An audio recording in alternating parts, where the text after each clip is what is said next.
Не постои опасност од ширење на варичела во Штип. Едрата сипаница, која уште меѓу народот е позната како овча, е циклична и се јавува на секои 4 до 5 години. Од 1 јануари до сега се регистрирани од 20 ново заболени, а во изминативе неколку денови нема пристигнато ниту една пријава. Епидемиолозите советуваат подобро е болеста да се прележи во детските денови, отколку на повозрастни години, кога се можни и поголеми компликации. Возраст може да заболи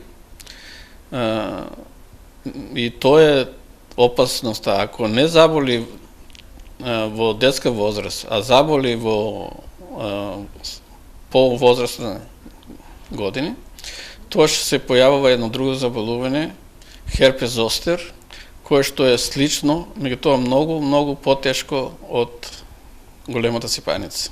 Големо внимание треба да се обрати на хигиената, а заболените дечиња да се изолираат од здравите.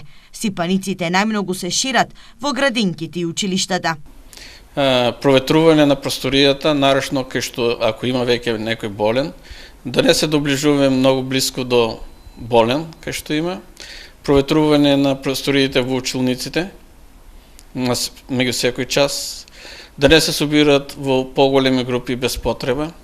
За разлика од регионот каде што бројот на заболени од варичела е минимален, во Велес, Крива Паланка и уште неколку други градови е во постојан пораст.